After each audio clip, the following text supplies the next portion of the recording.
Hello friends, it's good to see you here on LevelHead, the show dedicated to appreciating the clever architecture of the interactive medium. My name is Sunder, and today I'll be your guide as we delve into the dangerous Temple of the Dead, following a pseudo-Indiana Jones protagonist and his quest for an ancient treasure. The game today is the ever-frustrating but oh so satisfying Aban Hawkins and the 1000 Spikes, a retro platformer game set in a trap-filled Mayan temple developed by 8-Bits fanatics. The initial release of this game was January of 2011, and since then has been picked up by publisher Nicholas for a remake/re-release on the 3DS, Wii U, and PS Vita to be simply titled 1001 Spikes. This game thrives on the classic NES feel and channels it very well. Though relatively young in the world of game development, 8-Bits fanatics managed to cram a whole lot of intelligent structure into what looks on the surface to be a silly run and jump romp from the 80s. Every single level of this game screams good planning, but for this episode we're just going to take a detailed look at the first stage, level 1-1. 1000 Spikes shines as a platformer in that it nails all of the essentials and embellishes in its own unique way. The controls are extremely tight and responsive, the visuals are defined and clear, and the platform itself is tough but extremely empowering to overcome. Throughout the first segment of the game, the player is subtly taught everything he or she needs to know without the game ever resorting to pop-up text boxes, tutorials, or oversimplified design. To be fair, there is a tutorial available on the title screen. But the beauty of 1000 Spikes is that it's entirely unnecessary. The player can skip straight to the action and after the first world, be more up to speed with how this game works than any tutorial can provide. So, the second you hit the start button, you're met with possibly the most ominous thing you'll ever see in a platformer title. It's a play on the classic Mario Bros. Level screen, but the main focus here is the icon of Aban next to the indication that he has 1000 lives. Most of the time you're given 3, 5, maybe even 9 lives, and in most games 99 is the ultimate amount you can have. This game straight up starts you off with 1000 chances to die. It's an incredibly powerful first impression. It's simple, elegant, and if you've played a platformer even once before, very possibly nerve-wracking. The first level screen opens up and there are a certain number of things that become clear right off the bat. The way the level is shaped indicates that you won't be moving left, as you start in the bottom left next to a very tiny hallway. Even if you attempt to go left, you're stopped, so the idea is planted into your head to move to the right. Very basic of course, but it's a necessary idea to convey. So using this newfound knowledge, you start moving right, and within a split second of making that decision, you're met with the first challenge. As you move over this separation of 2 blocks, the new ground you've just set foot on begins to descend. It shakes and makes noise and clearly drops in altitude, but enough time is given for you to make a quick decision. You can run to the left, or you can attempt to try out some of the buttons in hopes that one of them lets you jump. Luckily, the button that you'll most likely be pressing first, A on the Xbox 360 controller, is the input to perform your basic jump, and done right, that sends you up onto the next ledge. That one begins to drop too, and you run to the right to avoid your imminent doom. Now watch closely, here's a great example of the developer's style of teaching.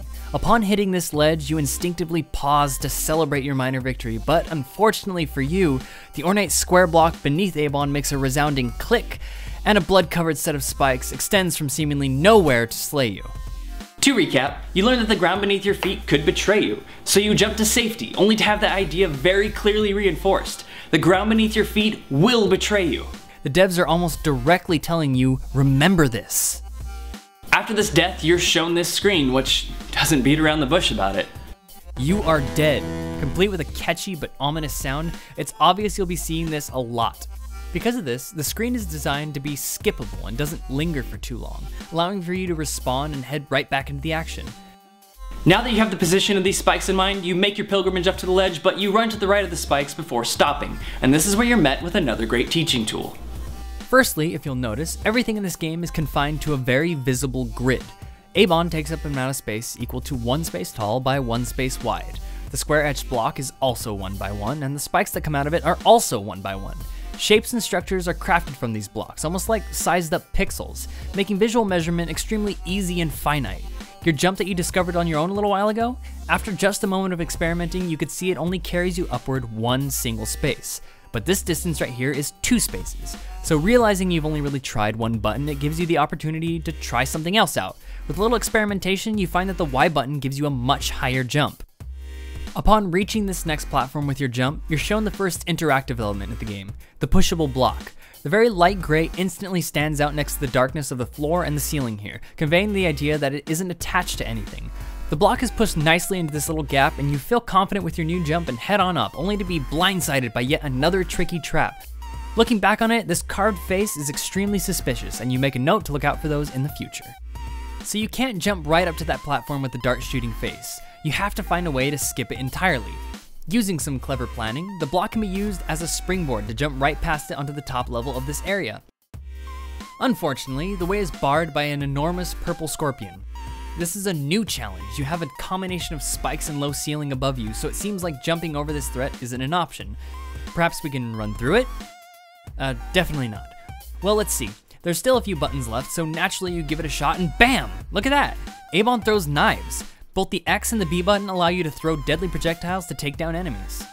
Moving forward, you can see that this pillar is topped with an etched square block like the one here and here, so you take caution knowing that there's most likely spikes waiting to surprise you. Observing for a moment, this shows you that some spikes are on a timer instead of being activated by proximity. We're still learning. It's crazy, huh? The next area is the first puzzle you come across in the game. It's rather simple, but it does a great job of setting up a different scenery to get used to. As you can see, spikes don't only hide in square blocks, they can show up almost anywhere. This particular segment does convey a very important point about 1000 spikes, specifically that there are some instances in which you need to wait. In a platformer, running headlong into everything is usually the initial idea, but this puzzle lets you know that taking it slow might be more beneficial at some points of the game. Using your previously gained knowledge of how the game works, the stuff that nothing told you how to do, you just figured out yourself, you manage to get the block down, push it forward, and avoid a whole bunch more spikes by paying close attention. Spying a glowing key that looks pretty important, you fall into this pit and reflexively you push the block into the hole, just to shortly after realize that you ended the game for yourself. This is another great piece of misdirection, where the block that you've been taught to push ahead actually needed to be pushed backwards in this case, showing that some things aren't always so straightforward. At last, you're down to the final moments. You've traversed spikes, scorpions, puzzles, and obtained the key to the exit. The music changes and you know you're on your way out of here. You wait for these last few spikes to get out of your way, jump up and dodge a few more, and make one last jump to get to the exit to get away scot-free, but nope!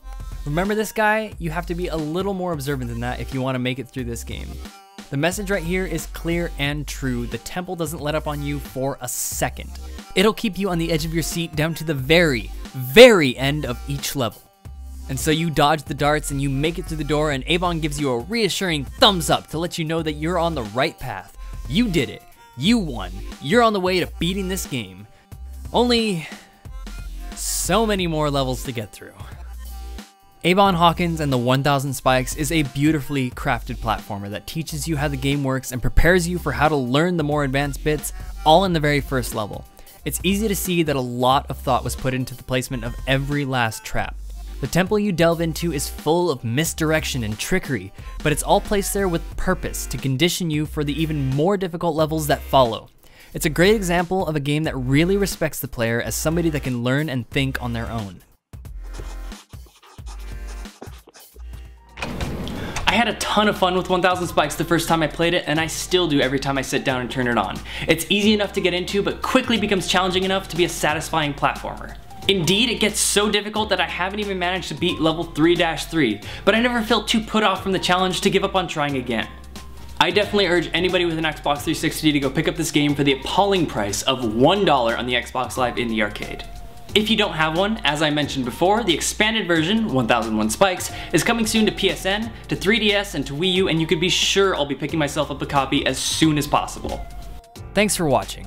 If you enjoyed this and want to see more episodes of LevelHead in the future, hit the like button and subscribe. If you want to check out some of my other videos and reviews, click the annotations. This has been Sunder, and I will see you next time.